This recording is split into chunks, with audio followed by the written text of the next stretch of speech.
드디어 예상을 했던 대로 글로벌 식량 위기가 시작되고 있습니다. 물론 식량난 사태는 결코 우연이 아니고 모두 아젠다 계획의 절차대로 흘러가고 있는 것입니다. 그렇다면 지금부터 이 영상에서 앞으로 다가올 심각한 물과 식량 부족, 심지어 종자 부족에 관한 최신 뉴스와 징후에 대해서 차근차근 설명을 해드리도록 하겠습니다. 여러분들이 만일 이 방송을 보시고 자신이 식량 대비에 전혀 준비가 되어 있지 않다면 지금부터 조금씩 준비를 하셔야 될 겁니다. 코로나보다 무서운 최악의 식량 위기가 다가오고 있다. 세계 식량계획 사무총장이 직접적으로 이렇게 언급한 내용입니다. 코로나 여파로 식량의 생산 공급이 줄었고요. 2021년 연말까지 2억 7천만 명이 기아에 허덕일 것이다 라고 이 사무총장이 또 이야기를 언급하고 있는데, 이것이 이른바 저들 사이에서 기근 바이러스라고 불리우고 있습니다. 이 모든 상황이 전염병 대유행 사태 하나만으로 모든 식량 위기가 악화되어 가고 있는 것입니다. 특히 예멘을 비롯해서 베네수엘라, 남수단, 아프가니스탄 등 30여 개 개국에서 식량 부족 현상의 기근이 심각해져 가고 있는 상황이고요. 남수단은 올해 밀 가격이 거의 60% 가까이 급등을 하고 있습니다. 이뿐 아니라 인도와 미얀마 등에서도 감자와 콩의 가격이 이미 20% 이상 올라가고 있고, 인플레이션 여파로 인해서 이것은 더욱더 상승할 기미가 현재 보이고 있는 상황입니다. 올해 세계 곡물 생산 증가량은 4,270만 톤, 반면에 소비 증가량은 5,240만 톤으로 이미 소비가 생산보다 앞서 나가고 있고요. 이것은 그대로 중산층과 저소득층 기반으로 치명타적으로 식량난이 다가오게 될 것이다 라는 것을 현재 예견을 하고 있는 것입니다. 최근에 인도의 전염병 사태가 심각해졌던 그 이유도 이번에 식량난과 매우 깊은 관련이 있습니다. 이 복지가 부족한 인도 내 전염병 사태가 결국 일자리와 실업 사태를 더욱 심각하게 만들었고, 이것이 매우 장기적인 상황으로 흘러가다 보니까 국민들이 굶주리기 시작했고 결국 면역력이 떨어졌으며 중국 전염병 감염에 이는 더욱 취약해질 수밖에 없는 상황이 왔던 것입니다. 록펠러의 대표적인 똘마니 기관이라고 할 수 있는 UN 산하의 세계 식량 계획 협회는요, 당장의 3개월에서 6개월 안에 20여 개국이 식량 부족으로 매우 심각한 상황에 놓이게 될 것이다 라고 말을 하면서, 만약에 전 세계에 지원이 없다면 내년에는 성경에서 묘사되었던 인류 종말의 기근 상황이 실제로 닥쳐오게 될지도 모른다 라고 이렇게 단호하게 말을 하고 있습니다.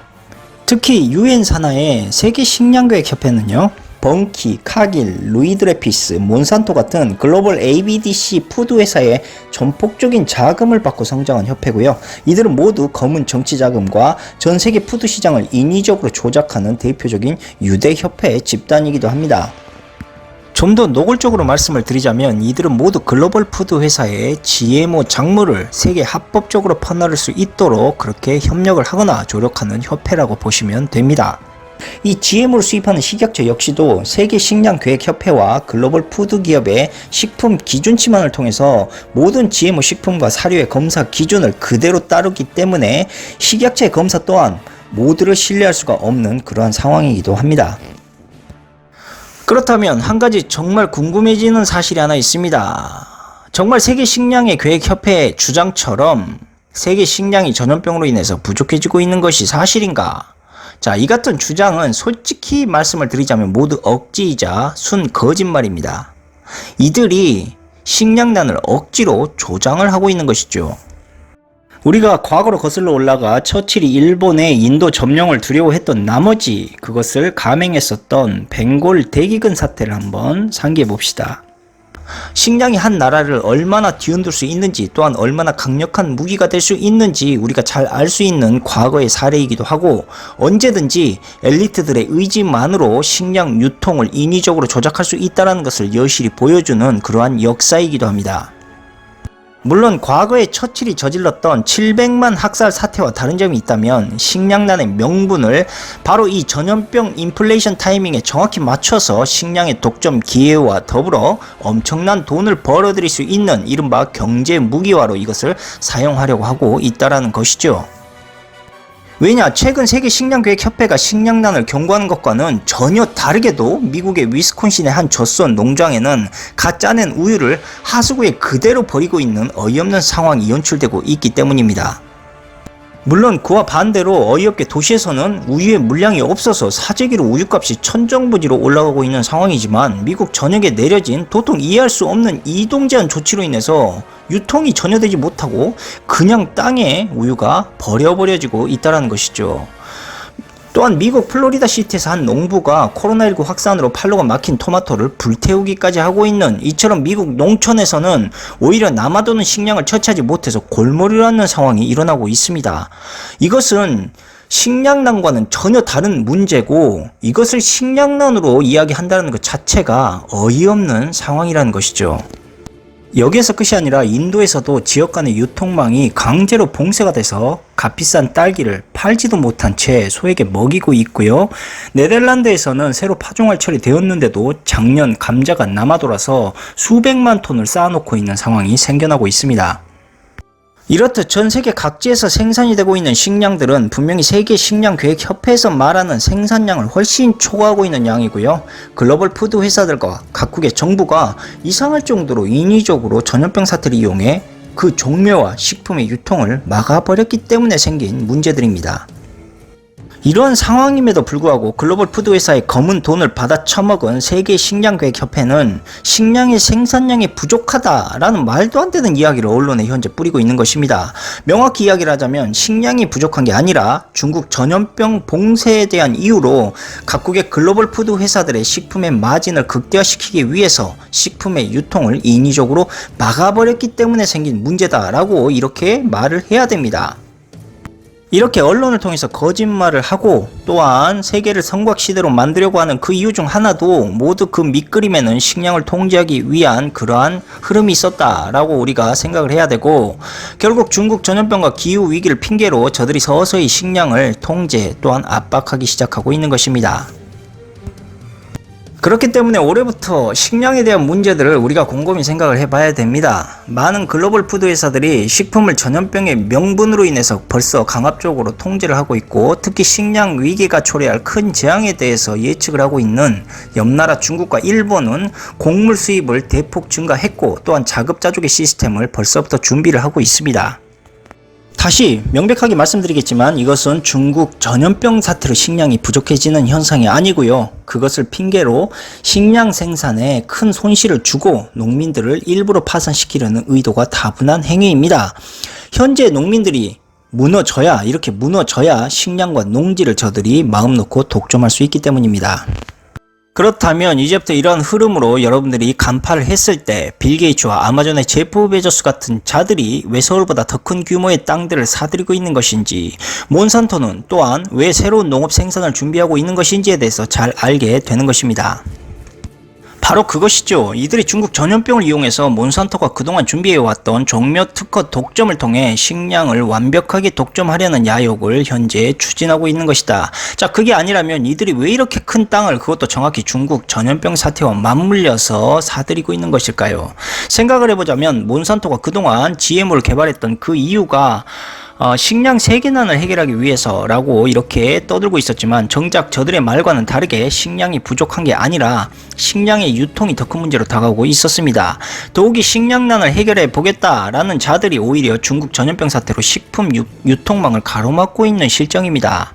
이뿐 아니라 식량 특허를 독점하는 것 자체도 이해할 수가 없습니다. 식량으로 인류를 구원하겠다라는 기업들이 오히려 씨가 없는 식물을 만들어서 해마다 종묘를 구매할 수밖에 없도록 유도하는 것, 그리고 대부분의 종묘를 사들여 자신들을 통해서만 구매할 수 있도록 유도하고 있다는 것 자체도 순전히 말도 안 되는 억지 주장이라고 볼 수가 있습니다.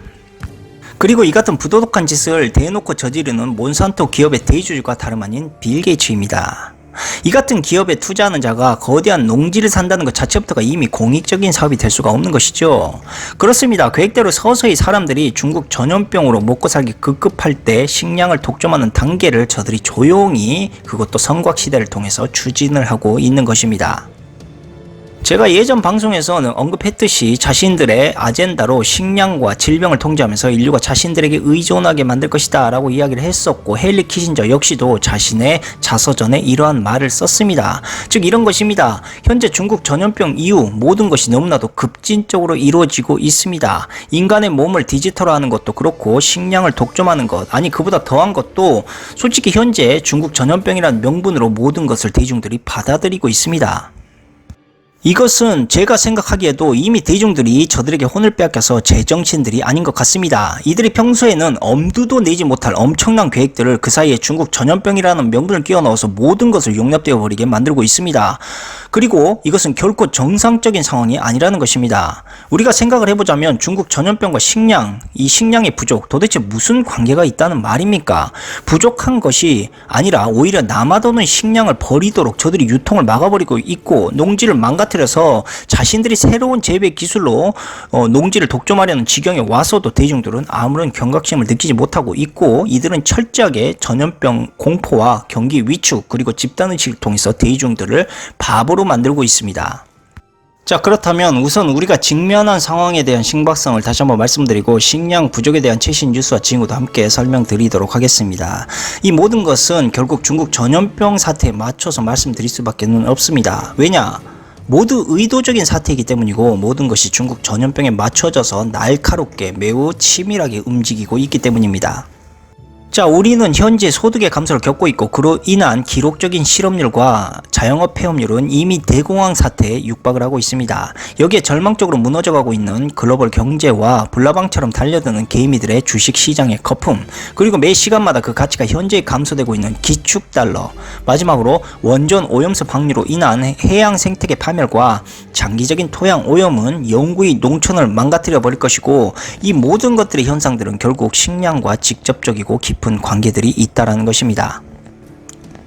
그리고 이 모든 일련의 사태들은 정확히 미래를 위협할 공포로 대중들을 통제할 수 있도록 만들었고, 미래를 잃어버린 젊은이들의 정의감과 책임감 그리고 열정마저 붕괴시켜버렸습니다. 이제 인공지능으로 인해서 젊은이들의 교육을 통해 세뇌했던 열정과 정의감은 저들이 더 이상 필요 없다라고 판단했기 때문이고, 이러한 문제들은 결국 주식의 폭락과 더불어 엄청난 퍼펙트 스톰이 다가올 또 하나의 징조다라고 우리가 판단을 할 수가 있는데, 자, 이 같은 상황이 왔을 때 가장 귀해지며 값비싸질 중요한 자원 중 하나가 바로 우리가 먹는 식량이 될 수가 있고, 식량의 독점을 통해서 대중, 더 나아가서 특정 국가의 경제와 사회를 통제할 수도 있는 강력하고도 치명적인 무기로 또한 돌변할 수 있기 때문입니다. 자, 여기 한 가지 더 추가를 하자면 바로 기본소득입니다. 이 기본소득을 통해서 결국 정부가 자유시장과 대중을 간섭하고 통제하겠다라는 의지가 다분히 보인다라는 것이죠. 이 기본소득을 통해서 사람들은 어쩔 수 없이 정부가 요구하는 것들을 들어줄 수밖에 없고, 사람들은 더욱더 정부와 기본수당에 의존하는 상황으로 흘러갈 수밖에 없다라는 겁니다. 그렇다면 이제 왜 빌 게이츠와 IT 거부들이 갑자기 기본소득 추진과 함께 도살이 전혀 필요 없는 배양육 같은 새로운 식량 사업에 적극 투자를 하고 있는 것인지 알겠습니까? 미중 무역 전쟁과 현재 전염병 사태를 통해서 미국 내에서 가장 큰 이익을 얻은 자들이 과연 어떤 자들일 거라고 여러분들은 생각을 하십니까? 그동안 중국과 미국의 무역 분쟁에서 가장 큰 타격을 입었던 것 중 하나가 다름 아닌 미국 농가였고, 패망하는 농민들의 땅과 종자 특허 그리고 지식재산권을 앞세워서 스마트팜 특허를 몽땅 독점한 자들이 다름 아닌 ABCD 글로벌 종묘푸드 회사들과 빌 게이츠 그리고 제프 베조스 같은 미국 IT 거물개들이었습니다. 결국 이들은 모두 대통령을 앞세워 자극적인 색깔론 정치로 사람들의 눈을 돌리게 만들면서 뒤에서 식량과 농업 그리고 디지털 특허들을 독점한 계획들을 은밀히 추진했던 것입니다. 이들이 배양육을 개발하는 이유도 장기적으로 보았을 때 후쿠시마로 인해서 바다와 토양이 오랜 시간 노출되고 더 이상 소와 돼지들을 풀과 사료를 먹이는 고전적인 방법으로 가축을 기를 수가 없기 때문이었습니다. 이뿐 아니라 최근 아시아권을 중심으로 급격히 증가하고 있는 것이 바로 가뭄 현상입니다. 이것은 곧 지하수 감소로 일어나고 시간이 지날수록 가뭄은 증가할 수밖에 없기 때문에 집안 침하가 더 자주 일어나는 싱크홀 현상이 빈번해질 수밖에 없고 결국은 농업과 전반적인 사회에 영향을 미치는 물 부족 사태가 일어나게 될 것입니다. 그러므로 이들이 모든 계획이 처음부터 매우 장기적이고 치밀하면서 계산적으로 추진되어 있었다는 것을 잘 알 수가 있고 지금 세계에서 일어나고 있는 현상이 결코 우연이 아니라는 것, 그리고 이들이 자꾸 새로운 제2의 지구 개척을 추진하려는 이유도 지구가 이미 환경오염과 인구의 포화 상태를 맞이하고 있기 때문입니다. 그리고 충격적이게도 인류는 이것을 더 이상 유지할 수 있는 힘도 없고 이것을 해결할 수 있는 상황도 없습니다. 그러니까 거의 방치 상태로 가고 있다는 것이고 이것을 이대로 손 놓고 방치했다가는 사실적으로 인류의 생존 문제가 불과 100년 앞도 내다볼 수 없는 긴박한 상황으로 다가오고 있다는 것입니다. 그래서 이들은 가장 빠른 최선책으로 지구 밖으로 인류를 분산시키는 것이고 인류가 우주로 나가기 위해 가장 필요한 것이 새로운 식량 재배 방법인 것이죠. 이들이 현재 전염병을 핑계로 식량 고갈을 이야기하는 것도 다 이러한 이유 때문입니다. 이처럼 우리 대중들은 먹고 살기 바빠서 불과 1년 앞도 보지 못하는 처지지만 이들은 이미 자신들이 공유할 수 있는 빌드버그 협회나 보헤미안 클러브 같은 특정 회원 클럽 모임을 통해서 그동안 고급 정보를 꾸준히 공유해 왔기 때문에 이들은 10년 아니 100년 앞의 미래를 준비할 수가 있는 것이고 자신들의 미래 생존 상황에 모든 촉각을 곤두세우고 있는 것, 그리고 앞으로 불안한 미래의 먹거리는 황금보다 더 귀한 자원이 될 것임을 저들은 분명히 알고 있는 것입니다. 이 모든 것은 인간의 환경 오염과 무분별한 개발로 인해 지구 생태계 자체가 이미 회복이 불가능할 정도로 심각하게 파괴되어 가고 있기 때문이지만 안타깝게도 우매한 대중들은 이것에 대한 위태로운 경각심을 현재도 전혀 느끼지 못하고 있습니다. 다시 한번 말씀드리겠지만 딥스 하수인들이 대중들보다 무엇인가 더 특출나거나 똑똑해서가 아닙니다. 초고위층 엘리트들의 고급 정보 공유가 그들을 거부로 만든 것이고 이들의 회원을 유지하기 위해 마스코트들은 철저히 그들의 꼭두각시가 되어야만 하는 것이죠. 이것을 그대로 짧은 명언으로 말씀드리자면 고 이건희 회장이 했던 말을 그대로 되뇌이면 됩니다. 부자 옆에 줄을 서라. 산삼밭에 가야 산삼을 캘 수가 있다. 불행하게도 여러분들은 산삼밭에 갈 수도 없고 부자 옆에 줄을 설 수도 없습니다. 결국 이 말의 의미는 똑똑하고 특출나서가 아니라 그들과 함께 어울려야 한다는 말을 이렇게 이야기하고 있는 것입니다. 현재도 프랑스 청년의 4분의 1이 하루 한 끼 이상을 거르고 있고 푸드뱅크 방문자의 40%가 25세 미만의 청년들이며 미국도 8가구 중 한 곳이 제대로 먹지 못하는 상황이 실제로 발생을 하고 있습니다. 만일 이 같은 식량 부족 사태가 전 세계적으로 그것도 인플레 사태를 이용해서 장기적으로 발생하게 된다면 그때 사람들은 식량을 어떻게 조달받고 살아야 되는 것입니까? 우리는 이제부터 중국 전염병 사태로 인한 완벽한 식량의 통제를 받는 시대에 본격적으로 접어들기 시작을 한 것이고 결국 모든 식량의 독점은 ABCD 글로벌 공룡 푸드 회사를 통해서 90% 이상의 GMO 특허를 가진 바이엘과 합병된 몬산토가 이 독점의 꼭대기 위에 자연스럽게 앉게 될 것입니다. 그렇다면 현재 GMO 식품 부작용에 대한 문제들을 저들은 어떻게 해결을 하고 있느냐? 결론은 저들은 전혀 걱정하고 있지 않다라는 것입니다. 이미 저들이 GMO의 장기적인 문제들을 해결할 능력이 있었다면 벌써 GMO는 사람들 사이에서 안전한 식품으로 자리 잡고도 남았을 시간이었을 것입니다. 그렇습니다. 문제의 핵심은 바로 이것이죠. 지구의 오염 정화 능력의 한계로 인해 식량이 점점 부족해지고 있다라는 것과 딥스들이 식량 절벽의 사태를 일부러 부추기고 있다라는 것. 그러니 일단 굶어 죽는 것보다 불량식품이라도 넉넉하게 비축해서 먹자라는 게 저들의 생각이고 부작용은 그 뒤의 문제라고 치부를 하고 있는 것입니다. 왜냐? 일단 자신들은 GMO를 안 먹기 때문이고 식량 고갈을 저들이 부추길수록 미래의 엄청난 수익과 국가 간의 압박을 만들어주는 그러한 돈방석으로 올라갈 수 있기 때문입니다. 물론 먼 미래 우주로 나갈수록 그 가치는 천정부지로 치솟을 수밖에 없고 이것을 예견한 이들은 당연히 토지를 구매하고 농지 개발을 할 수밖에 없는 것이죠. 현재 일본 오염수는 스트론튬 90 배출 기준에 110회 기준치를 초과하고 있고 삼중수소는 총량 그대로 방류할 계획입니다. 그리고 철저히 공개를 비공개로 현재 정보를 추진하고 있고 오염수 피해 실험도 단 한 번도 하지 않았고 과학적 영향 분석조차 되고 있지 않습니다. 이 같은 사실은 당연히 GMO 식량의 모든 부작용들을 후쿠시마 오염수로 인한 질병 발병으로 얼버무려져서 GMO 질병 관계는 모두 면죄부로 회피되게 될 것입니다. 여기에 한술 더 떠 일본은 방사능 논란과 더불어 유전자 조작 식품까지 표시 의무제 없이 판매 가능하도록 조치를 하고 있고, 현재 GMO 1인 한국도 예외 없이 이 같은 문제를 떠안을 수밖에 없습니다. 당연히 모두가 만약 중국 전염병 사태로 식량 부족 사태가 일어나고 있다라면 여러분들은 이 음식을 먹지 않고 생활할 수 있겠습니까? 중국 전염병 사태는 고의적인 글로벌 푸드 회사들의 유통 시스템 마비로 인해서 농촌 생태계를 파괴시켰고, 무너져버린 농업 인프라의 토양을 IT 거부들이 다시 사들이고 있는 실정입니다. 이렇게 전염병 질병이 지나간 상처 뒤로 이들은 명백하고 인위적인 식량 봉쇄 정책 상황을 식량 고갈이라는 말도 안 되는 결론으로 언론에 뿌려가면서까지 식량 독점의 야욕을 노골적으로 추진하고 있다는 것을 다시 한번 상기하시길 바라겠고, GMO 1위 수입 국가인 한국 역시도 식량 봉쇄 상태로 인해 머지않아 식품 독점 인플레 직격탄을 언제든지 맞게 될 것은 당연한 것이고, 이것은 딥스들이 전염병 사태를 핑계 삼아 식량을 독점했을 상황을 단기적으로 시험하고 있는 일종의 테스트 상황이라는 것을 말씀드리면서 오늘 방송을 마치도록 하겠습니다. 감사합니다.